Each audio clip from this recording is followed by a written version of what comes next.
আজকে সকালবেলা রান্না দিয়েই ভিডিওটা স্টার্ট করলাম। রাধে রাধে বন্ধুরা, সুপ্রভাত। কেমন আছো সবাই? আশা করছি সকলে ভালো আছো। আমিও কিন্তু বেশ ভালো আছি। SM রূপকথার নতুন আরো একটা ঝলমলে ব্লগে তোমাদের সবাইকে অনেক ভালোবাসা জানিয়ে আজকের দিনটা শুরু করছি। এখন ঘড়িতে সময় হচ্ছে সকাল 7:30 আর এখন আমি রান্না বসিয়ে দিয়েছি। আর আজকে রাধা অষ্টমী। আমি জানি ভিডিওটা 2-4 দিন লেটে যাচ্ছে, তাও একটু কষ্ট করে দেখে নিও। ভিডিও এডিটিংয়ের জন্য তোমাদের সাথে সেইভাবে শেয়ার করতে পারিনি। আজকে রান্না হচ্ছে কচু ভাজা, পেঁপের তরকারি, আরও আছে অনেক কিছু। চলো তোমাদের সাথে পরে শেয়ার করছি। আগে আমি পেঁপের তরকারিটা নামিয়ে নিলাম, নিয়ে কড়াটাকে ভালো করে জল দিয়ে ধুয়ে নিলাম, নিয়ে জলটাকে ফেলে দিয়ে আর কড়াটা না নেতা দিয়ে একটু মুছে নেব, তাতে করে কড়াইয়ের দাগটা একটু কম হয়। তো চলো এখন এইটা রেখে দিয়ে আসি। আর যারা এখনও আমার চ্যানেলটাকে সাবস্ক্রাইব করে নাওনি তারা প্লিজ সাবস্ক্রাইব করে আমার পাশে থেকো। আর একটা খুশির খবর, সেটা আমার কাছে আজকে আমার 500 সাবস্ক্রাইবার পূরণ হয়েছে। অসংখ্য ধন্যবাদ সবাইকে। আর এইভাবেই আমার পাশে থেকো, আমাকে ভালোবাসা দিও। আর আমার আগের ভিডিওতে মা সরকার আইডি থেকে তমা দিদিভাই বলেছে খুব ভালো লাগলো ভিডিওটা।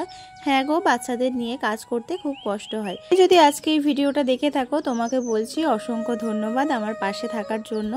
আর যেটা আমার মনে হয় সেটাই আমি কিন্তু ভিডিওতে বলি, কারুর বানানো কথা বা কিছু আমি বলি না। তো যাই হোক, এইভাবেই আমার পাশে থেকো। আশা করছি ভালো লাগবে, আরও নতুন নতুন ভিডিও তোমাদেরকে দিতে পারবো।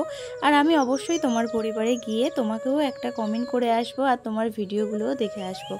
ছোট হোক বা বড় হোক, একে অপরের পাশে থাকলে নিশ্চয়ই সবাই একদিন লক্ষ্যে পৌঁছে যেতে পারবে, এটাই আমার ধারণা। আমার দিদিভাই আমার ঘর গোছানোর ভিডিওটা দেখে বলেছে যে সত্যিই খুব সুন্দর করে তুমি জিনিসপত্রগুলো গুছিয়ে রেখেছো। তো অসংখ্য ধন্যবাদ দিদিভাই। আবার রাখি উকিল দিদিভাই আমাকে বলেছে খুব সুন্দর লাগলো ভিডিওটা। একে অসংখ্য অসংখ্য ধন্যবাদ আমাকে কমেন্ট করার জন্য। আর তোমাদের এইরকম ছোট্ট ছোট্ট মিষ্টি মিষ্টি কমেন্ট পড়ার জন্যই কিন্তু আমি আগ্রহ করে বসে থাকি। তো যাই হোক, তোমরাও কমেন্ট করো। আর আমি যদি রিপ্লাই দিতে না পারি, আমি এইরকম ভিডিওতে রিপ্লাই দিয়ে দেবো। তোমরা কষ্ট করে একটুখানি দেখে নিও।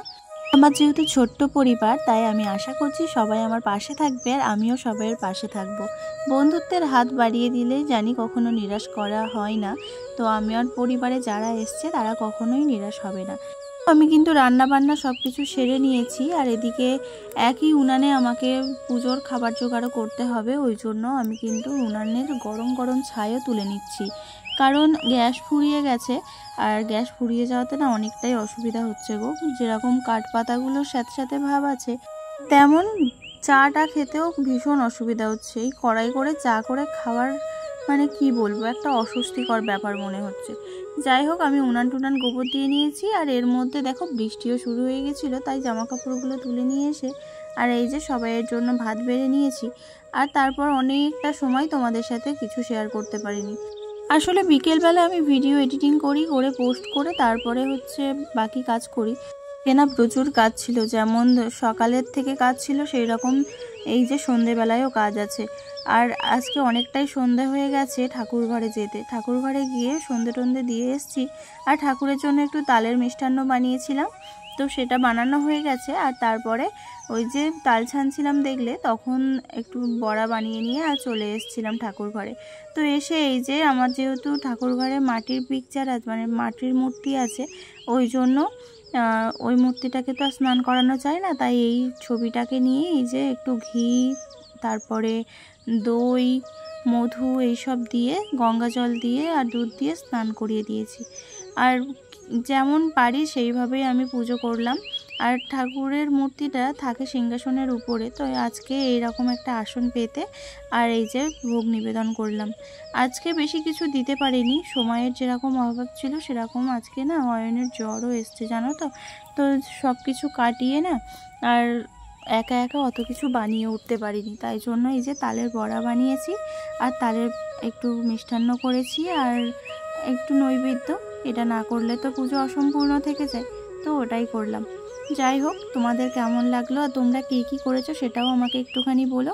আর আজকে যেহেতু রাধা অষ্টমী, তো রাধা অষ্টমীর বই না আমার কাছে নেই, তো এই পঞ্জিকার পিছনের দিকে এইরকম কয়েকটা পৃষ্ঠা উল্টালেই দেখবে এই যে রাধা অষ্টমী ব্রত কথা আছে। তো আমি এই ব্রত কথাটা পড়েছি, আর আমাদের অয়ন পড়েছে ওই যে অষ্টতর শতনাম। ওর একটু পড়তে অসুবিধা হচ্ছিল, তো ঠিকঠাক পড়ে নিয়েছে।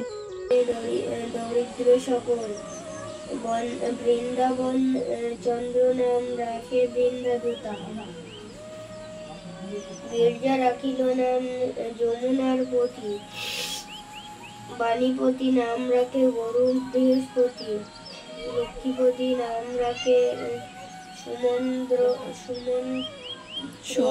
আমাদেরও অনেক সময় অচেনা বই পড়তে গেলে একটু আটকায়, আর ও তো বাচ্চা মানুষ, আর এমনি শতনামে অনেক বানান থাকে কঠিন কঠিন, বড়রাই মুখস্থ করে উঠতে পারে না, মানে সেইভাবে উচ্চারণ করতে পারে না, আর ও তো বাচ্চা। তো যাই হোক, পুজো টুজো দিয়ে ঘরে চলে এসেছি, আর তারপর দেখো কেমন ঝড় উঠেছে আর বৃষ্টিও পড়ছে, তাই তোমাদের সাথে একটুখানি শেয়ার করলাম। আকাশে দেখো চিড়িকও কাটছে, তাই না, বজ্রাঘাত পড়ার মতো, কিন্তু অতটা আওয়াজ হচ্ছে না। তো বন্ধুরা, আজকের ভিডিওটা আমি এখানেই শেষ করছি। যদি তোমাদের এতটুকুও ভালো লেগে থাকে তাহলে প্লিজ আমার চ্যানেলটাকে সাবস্ক্রাইব করে নিয়ে আমার পাশে থেকো, আর হ্যাঁ, অবশ্যই কিন্তু কমেন্ট করতে ভুলো না। টাটা।